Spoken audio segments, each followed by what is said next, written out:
हाँ। Last time अपने ने पहला चैप्टर कितना किया था? हेलो,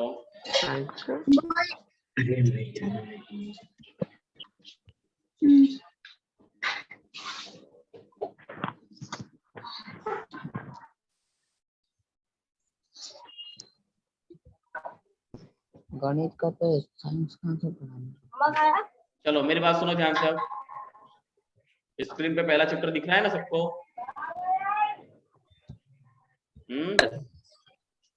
हाँ है ना? दिख रहा है सर। तो अपने ने लास्ट टाइम, अब आप लोग को याद हो तो अपने ने लास्ट टाइम जो पॉइंट देखे थे एक बार देख लो। रासायनिक प्रक्रिया की परिभाषा, प्रक्रिया, उत्पाद, ठीक है, उसके प्रेक्षण, उसके एग्जांपल्स और उसको प्रदर्शित करना और रासायनिक समीकरण के मुद्दे। अब अपना मुद्दा आया था चरणबद्ध संतुलित करना, मतलब रासायनिक प्रक्रिया के हिसाब से वस्तुओं को संतुलित करना, ठीक है ना? अपने को यहां से देखना था, हो सके तो नोट और पेन लेके बैठ जाना तुम लोग और देख लेना उसमें, बराबर। अपने इसको स्टार्ट करते हैं, रासायनिक प्रक्रिया को संतुलित करना, ठीक है। तो रासायनिक प्रक्रिया को संतुलित करना मतलब क्या? द्रव्यमान संरक्षण का एक नियम है कि किसी भी रासायनिक प्रक्रिया में द्रव्यमान और ना तो निर्माण हो सकता है और ना तो विनाश हो सकता है, ठीक है। रासायनिक प्रक्रिया के पहले और उसके बाद प्रत्येक तत्व के परमाणु की संख्या समान होनी चाहिए। ये मुद्दे को ध्यान रखकर इसको संतुलित किया जाता है, जिसको कहते हैं हीट एंड ट्रायल मेथड। क्या बोलते हैं उसको? हीट एंड ट्रायल मेथड, बराबर। तो heat and trial method means, short में आपको बताऊं कि कोई भी प्रक्रिया होती है, जैसे मैं एक सैंपल आपको दूं कि अगर घर पे चाय भी बनानी है तो चाय के अंदर जो चाय पत्ती, दूध, शक्कर, बराबर जो भी पदार्थ लगते हैं, उसके अंदर जितने भी एटम या जितने भी परमाणु, बनाने से पहले जितने परमाणु होंगे, बनने के बाद उतने ही परमाणु बराबर विसर्जित या क्लियर होते हैं। तो वही मेथड हमारी है, क्या चीज? हीट एंड ट्रायल मेथड, ठीक है। इसमें चरण नंबर 1 देखते हैं। पहले माइक बंद कर दो, सब लोग माइक बंद कर दो, शांति से माइक बंद कर दो, सब लोग माइक बंद कर दो। दक्षा, हाँ बस, वेरी गुड, थैंक यू। चलो अब यहाँ ध्यान, चरणबद्ध संतुलित करना means heat and trial method, ठीक है। तो इसको हम 6 चरणों में बांटेंगे, चरणबद्ध संतुलित करने के मुद्दे को। ये 4 नंबर का आईएमपी क्वेश्चन है, जिसको 2 अलग अलग तरीके से पूछ सकते हैं। नंबर 1 चरणबद्ध संतुलित करना, और अथवा में उसको पूछ सकते हैं हीट एंड ट्रायल मेथड लिखना, ठीक है। दो में से कोई एक प्रश्न दोनों अलग अलग तरीके से पूछ सकते हैं, ठीक है। इसको 6 चरण में हमको जवाब देना है कोई भी प्रक्रिया को संतुलित करने के लिए। तो सबसे पहले यहाँ पर चरण नंबर 1 के अंदर हम क्या करेंगे? रासायनिक समीकरण लिखेंगे, और उस जितने भी सूत्र हमको दिए गए हैं, जो भी फॉर्मूला हमको दिए गए हैं, उस सभी को हमें बॉक्स में स्थापित कर देना है। जिसे यहाँ पे दिया हुआ है Fe plus H2O plus so that Fe2O3 and plus H2, ठीक है। हम लोग यहाँ पे देख सकते हैं, अपने यहाँ पे देख सकते हैं, जिसमें यहाँ पे हमको Fe दिया है, फिर H2O दिया है, ठीक है, Fe2O3 दिया है, और H2, ये हमको सूत्र दिया हुआ, या हमको उसको स्वयं लेना है, ठीक है, ये प्रक्रिया संतुलित करने के लिए। तो ये मुद्दा फिक्स हमको रखना है, Fe plus H2O so that Fe2O3 plus H2, ठीक है। उसको खाली बॉक्स में रखना है, इसमें कुछ भी बॉक्स के अंदर कुछ भी अपने को परिवर्तन करना नहीं है। संतुलित करते समय बॉक्स के अंदर कुछ भी परिवर्तन करना नहीं। ये हमारा चरण नंबर 1। चरण नंबर 2 के अंदर आपको क्या करना है? जो भी तत्व हमको दिए गए हैं, बराबर, ये एरो है, एरो के इस तरफ के जो भाग है वो LHS, और दाएं तरफ के जो भाग है वो क्या होते हैं? RHS होते हैं, ठीक है। तो LHS वाले भाग को एक तरफ और RHS वाले भाग को दूसरी तरफ रख देना है, और जो भी तत्व यहाँ पर है उनको तत्वों के क्रमांक में रख देना है। जैसे यहाँ पे Fe मीन्स फेरस, हाइड्रोजन दूसरे मुद्दे पर, और ऑक्सीजन तीसरे मुद्दे पर आएगा। तो left hand side means LHS में कितने तत्व हैं वो, और RHS means right hand side में कितने तत्वों की संख्या है, वो दोनों को क्रमानुसार लिखना होगा। चरण नंबर 2 हम यहाँ पे क्या करेंगे, तो सबसे पहले मुद्दे को देखते हैं फेरस।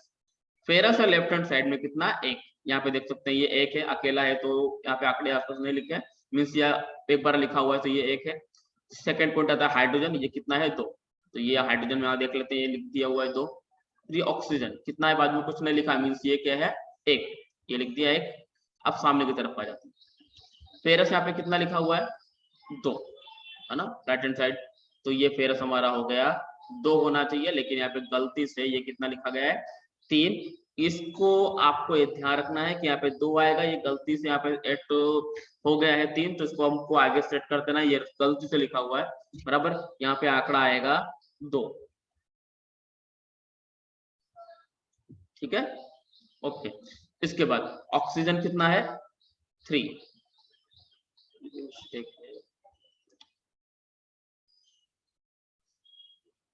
ऑक्सीजन कितना आएगा 3, ये मैं लिख देता हूं यहाँ पे, ओके। और हाइड्रोजन कितना आएगा 2, ठीक है। इस तरह इसको दोनों तरफ लिख के सेट कर देना। अब चरण नंबर 3 में सबसे अधिक परमाणु वाले तत्व को प्रक्रिया के उत्पाद या साइड अनुचित गुणांक लगाकर उसको संतुलित करना है, बराबर। जैसे आगे के भाग में यहाँ पे बात करें कि भाई ऑक्सीजन यहाँ पे कितना है 4, ऑक्सीजन यहाँ पे सामने की तरफ Fe2O3 मीन्स 4 है, तो उसे किसान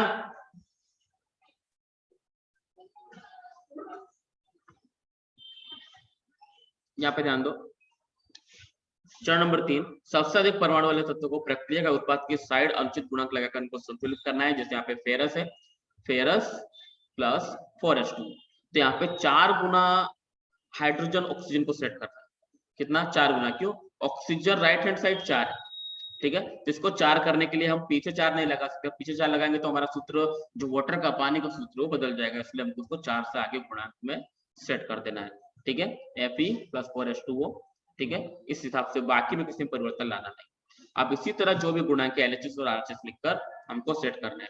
इसी तरह चरण नंबर 4 में सभी तत्वों के परमाणु को चरण 3 के हिसाब से सेट करना है, जैसे हमने यहाँ पे 4H2O किया था, ठीक है।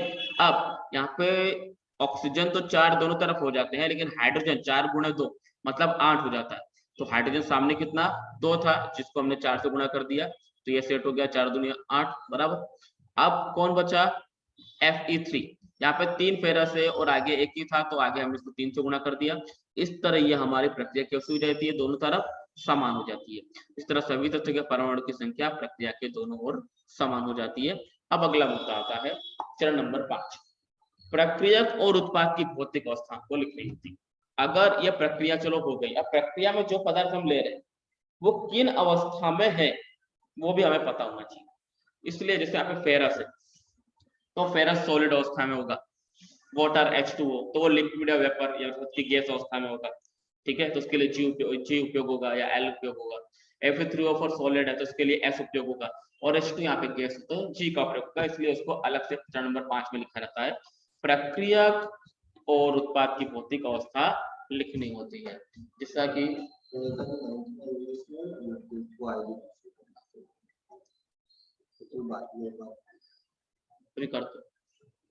जिस तरह यहाँ पे ठोस, द्रव, गैस और जलीय विलयन मीन्स S फॉर सॉलिड बराबर, द्रव L फॉर लिक्विड, गैसीय अवस्था G फॉर गैस, और जलीय विलयन मतलब एक्वस। जलीय विलयन क्या होता है, जिसमें नॉर्मली सॉलिड और लिक्विड मिक्स होते हैं, वो जलीय विलयन बराबर। इस तरह हम लोग को सूत्र मिल जाता है फेरस जो सॉलिड अवस्था में है, वाटर जो गैस अवस्था में है बराबर, फेरिक ऑक्साइड जो सॉलिड अवस्था में है, और हाइड्रोजन जब वो गैस अवस्था में मिलता है। और अंतिम मुद्दा इसका चरण नंबर 6 जो है वो कुछ आवश्यक परिस्थिति में जैसे कि तापमान है, दबाव है या उद्दीपक आदि को भी तीर के निशान के ऊपर या नीचे लिखकर दर्शा देता है। कि भाई एरो के ऊपर नीचे अपने देख सकते हैं, अगर हमने इस पदार्थ को गर्म किया है तो यहाँ पे ट्राइंगल बना सकते हैं, कितना टेम्परेचर है 200 या 400 डिग्री सेल्सियस है, वो तापमान लिखा रहता है। अगर दबाव है तो उसको पास्कल में या प्रेशर में दबाव लिखा रहता है। अगर प्रक्रिया तेज गति से करानी है तो उद्दीपक जिसको बोलते हैं, उत्प्रेरक या उद्दीपक, साथ में कोई पदार्थ डालने पर प्रक्रिया तेज गति से हो तो उसे उद्दीपक कहते हैं, वो डालना पड़ता है। तो इस तरह प्रक्रिया को अपने हिसाब से व्यवस्थित करना पड़ता है। तो ये हमारे यहाँ पे hit and trial method complete होती है। ओके, बराबर। तो ये आपको हिट एंड ट्रायल मेथड बराबर होमवर्क में करनी है, इसको ध्यान रखेंगे। अब इसके आगे के मुद्दे को देखते हैं। 1 मिनट माइक चालू करो सब लोग।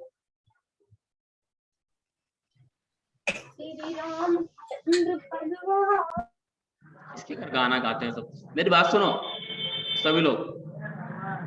हेलो, हाँ सभी लोग है ना, हिट एंड ट्रायल मेथड जो भी कराई ना वो घर पे करना है सबको, बराबर। ठीक है, हाँ। और अब मैं चला रहा हूँ रासायनिक प्रक्रियाओं के प्रकार, जिसमें 4 प्रकार आएंगे और कुछ अन्य परिभाषाएं भी आएंगी, उसको ध्यान से समझना है सबको, बराबर। ठीक है, चलो माइक बंद कर दो फटाफट। Okay, thank you. अब अपने अगले मुद्दे पर आते हैं, रासायनिक प्रक्रियाओं के प्रकार, जिसमें पहला मुद्दा आता है संयोजन प्रक्रिया। कौन सा? संयोजन प्रक्रिया। ठीक है, संयोजन प्रक्रिया में क्या होता है? माइक बंद कर दो। संयोजन प्रक्रिया, इस प्रक्रिया में 2 या 2 से अधिक प्रक्रिया मिलकर एकल उत्पाद बनाते हैं। 2 या 2 से अधिक प्रकार के पदार्थ आपस में जुड़ेंगे और एक नया पदार्थ बनाएंगे, उसे कहेंगे क्या चीज? संयोजन प्रक्रिया। क्या कहेंगे उसको? संयोजन प्रक्रिया, बराबर। जैसे A+B so that C। ठीक है, अब इसका एग्जांपल देख लेते हैं। जैसे कोयले का दहन, तो कोयला मतलब कार्बन का एक अपर रूप होता है, तो उसको यहाँ पे C से दर्शाया हुआ है। अगर कोयले को खुली हवा में, अर्थात ऑक्सीजन की उपस्थिति, क्योंकि ऑक्सीजन तो वातावरण में कितनी सारी है, अगर कोयले को ऑक्सीजन की उपस्थिति में गर्म करते हैं तो क्या मिलता है हमको? कार्बन डाइऑक्साइड मिलता है। ओके, क्या बनता है? कार्बन डाइऑक्साइड बनता है। तो यहाँ पे क्या हुआ है, 2 अलग अलग संयोजन लिए हैं, कार्बन और ऑक्सीजन दोनों जुड़कर क्या बनते हैं? कार्बन डाइऑक्साइड बनते हैं। इस तरह 2 या 2 से अधिक अलग अलग पदार्थ आपस में मिलकर नया पदार्थ बनाते हैं, उसे हम लोग कह सकते हैं संयोजन प्रक्रिया। इसका दूसरा हम सैंपल देख सकते हैं, जल का निर्माण, अर्थात कि 2H2 + O2 क्या बनता है? 2H2, अर्थात की पानी। तीसरा देख सकते हैं कैल्शियम ऑक्साइड और वाटर। कैल्शियम ऑक्साइड और वाटर, ठीक है। कैल्शियम ऑक्साइड और वाटर को मिलाने पर कैल्शियम हाइड्रोक्साइड बनता है, अर्थात कि बुझा हुआ चूना बनता है। इस तरह 2 अलग अलग पदार्थ आपस में जोड़कर हम नवा एक पदार्थ बना सकते हैं, उसे कहेंगे संयोजन की प्रक्रिया। ठीक है, ये हमारी सर इसको संश्लेषण भी बोल सकते हैं ना? क्या चीज? इसको संश्लेषण अभिक्रिया भी बोलते हैं ना? संश्लेषण प्रक्रिया भी बोलते हैं, उसको इंग्लिश में कॉम्बिनेशन रिएक्शन बोलते हैं। ठीक है, चलो बहुत बेटर। अब इसी में एक और मुद्दा आता है, इसी के अंदर 2 हमको परिभाषा साथ में ऐड कर देनी है अलग से। उष्माक्षेपी प्रक्रिया मींस एक्सोथर्मिक, और दूसरी आएगी उष्माशोषी प्रक्रिया, उसको बोलते हैं एंडोथर्मिक। ठीक है, उष्माक्षेपी प्रक्रिया में क्या होगा कि अलग अलग पदार्थ आपस में प्रक्रिया करके नवा पदार्थ बनाएंगे, परंतु उसमें साथ में उष्मा भी उत्सर्जित होगी, मतलब गर्मी भी उत्पन्न होगी।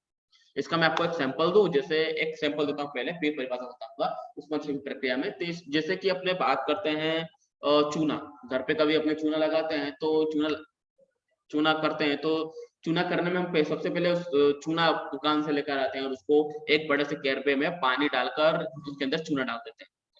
आप देखोगे कुछ समय बाद उसमें से धीरे धीरे गर्म कार्बन डाइऑक्साइड बाहर गैस रिलीज होने लगती है और चूना पानी पूरा तरह गर्म हो जाता है। हमने उसको गर्म भी नहीं किया है, बराबर। गर्म ना करने पर भी वो अपने आप ही गर्म हो जाता है, तो अपने आप को ऊर्जा उत्पन्न करने लगता है। तो यहाँ पर जो प्रक्रिया होती है वो उष्माक्षेपी प्रक्रिया, वो आप लाइव देखे हैं तो आपको जल्दी आइडिया आएगा। तो इसी तरह उस प्रक्रिया में, जिन प्रक्रियाओं में उत्पाद के निर्माण के साथ साथ उष्मा उत्पन्न होती हो, बराबर, उसे हम क्या कहेंगे? उष्माक्षेपी प्रक्रिया कहेंगे। क्या कहेंगे? उष्माक्षेपी प्रक्रिया, बराबर, उसे हम उष्माक्षेपी प्रक्रिया कहेंगे। तो इसका एक एग्जांपल अपने देख सकते हैं, प्राकृतिक गैस का दहन। प्राकृतिक गैस मतलब प्राकृतिक गैस बहुत सारी, जैसे methane, ethane, propane, butane, pentane वगैरह। तो प्राकृतिक गैस में हम यहाँ पे एक बात करते हैं मीथेन के, CH4। मीथेन का सूत्र क्या है? CH4। मीथेन को खुली हवा में ऑक्सीजन के साथ प्रक्रिया कराने पर क्या बनता है? कार्बन डाइऑक्साइड, वाटर और उष्मा ऊर्जा रिलीज। ठीक है। इसी तरह दूसरे मुद्दे पर बात करते हैं। श्वसन एक उष्माक्षेपी प्रक्रिया जिसमें हम जो ऑक्सीजन लेते हैं, तो ऑक्सीजन लेने पर ऑक्सीजन लेते हैं और साथ में फूड यूज करते हैं। फूड मतलब ग्लूकोज। ग्लूकोज का सूत्र क्या है? C6H12O6। ठीक है, C6H12O6। हम जब भोजन करते हैं तो साथ में ऑक्सीजन लेते हैं, तो वो एनर्जी हमारे शरीर के अंदर अलग अलग तरीके से ऊष्मा के रूप में उत्पन्न होती है, जिसमें हम कार्बन डाइऑक्साइड बाहर निकालते हैं, पसीने के रूप में वाटर रिलीज होता है, और ऊष्मा जो हमको ताकत के रूप में प्रदान होती है।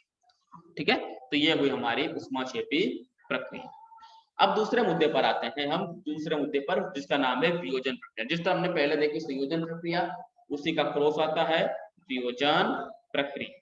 ठीक है, वियोजन प्रक्रिया क्या होती है?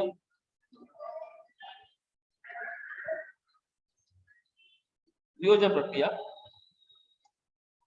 इस प्रक्रिया में एकल प्रक्रिया टूटकर दो या दो से अधिक उत्पाद बन जाते हैं। हमने पहले में क्या देखा कि दो या दो से अधिक अलग अलग प्रक्रिया का आपस में मिलकर नया सॉल्यूशन करते हैं, उसको हमने क्या कहा?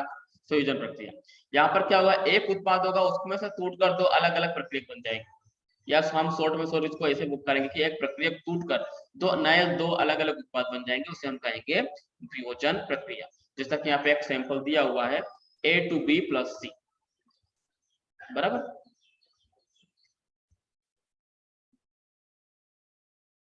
इसी में तीन अन्य पार्ट हमको देखने को मिलेंगे वियोजन प्रक्रिया में।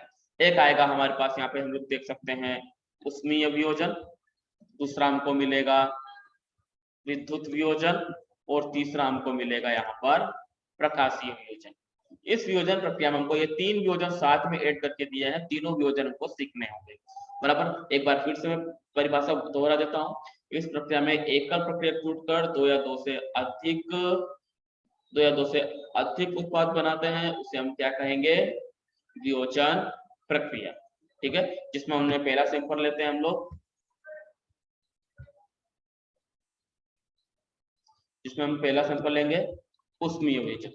उष्मीय वियोजन क्या होता है? जिस प्रक्रिया में प्रक्रिया को टूटने के लिए उष्मा की आवश्यकता पड़े, अर्थात गर्मी की आवश्यकता पड़े, जिसमें यहाँ पे उष्मीय वियोजन, उष्मा द्वारा किया जाने वाला वियोजन। एक सैंपल ले लेते हैं, यहाँ पे दो सैंपल लिखे हैं, एक सैंपल में बताऊंगा आपको, जैसे कि फेरस सल्फेट। फेरस सल्फेट को गर्म करने पर उसमें से फेरिक ऑक्साइड, सल्फर डाइऑक्साइड और सल्फर ट्राइऑक्साइड, इस तरह के तीन पदार्थ मिलते हैं। ठीक है, फेरस सल्फेट को हम हीट करेंगे तो उसमें ferric oxide Fe2O3, sulphur dioxide में SO2 और SO3 में सल्फर ट्राइऑक्साइड प्राप्त होते हैं। दूसरा आप लोग देख सकते हो चूने का पत्थर, कैल्शियम कार्बोनेट को गर्म करने पर कैल्शियम ऑक्साइड और कार्बन डाइऑक्साइड प्राप्त होते हैं, है ना। इसी तरह अपने बात कर सकते हैं विद्युत वियोजन पे। विद्युत धारा प्रवाहित करने वाला होने वाला वियोजन, कौन सा? विद्युत धारा प्रवाहित करके होने वाला वियोजन। तो कुछ प्रक्रियाएं ऐसी होती है जिनमें विद्युत धारा प्रवाहित करने पर उसको विभाजित कर सकते हैं, जिससे वाटर। यहाँ पे आपको डिस्प्ले पर एक आकृति नजर आ रही होगी, बराबर। उस आकृति में अपने देख सकते हैं positive ion, Daksha positive ion और नेगेटिव आयन, मींस धातु के तार के साथ बीकर के अंदर दो छड़ जोड़ देनी है, एनोड और कैथोड के रूप में, धन ध्रुव ऋण ध्रुव के रूप में। ठीक है, और उसमें उल्टी परख लेनी यहाँ पे, जिस तरह हम देख सकते हैं, उसको अंदर सेट कर देना। ठीक है, 6 वोल्ट की बैटरी ऐड कर देनी है। जैसे ही धारा प्रवाहित होगी, और अंदर बीकर में पानी कर देना, जैसे ही धारा प्रवाहित होगी हाइड्रोजन ऑक्साइड अर्थात कि वाटर पे प्रक्रिया होगी, और जैसे ही उस पर प्रक्रिया होगी, जैसे ही उस पर प्रक्रिया होगी, तुरंत ही यहाँ पर हाइड्रोजन और ऑक्सीजन अलग अलग हो जाए, बराबर। तो ये प्रक्रिया बहुत ही इंपॉर्टेंट है, बराबर, और इसको आपको फोकस रखना है। तीसरा मुद्दा हमारा आता है प्रकाशीय वियोजन।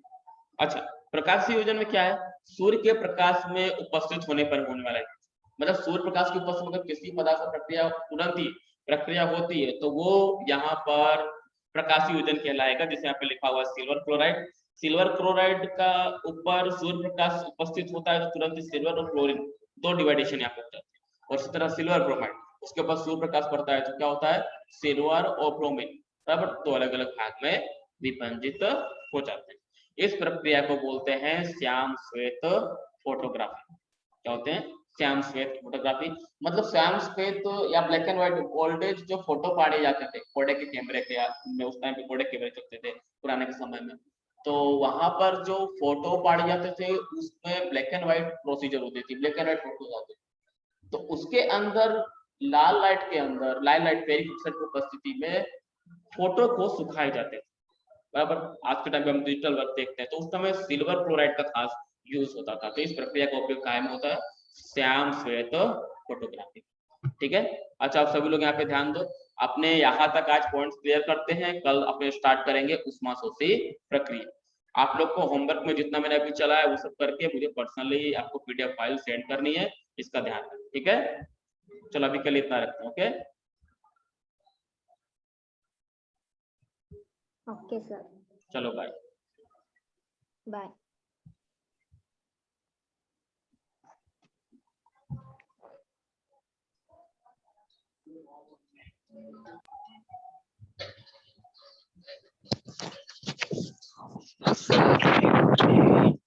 चलिए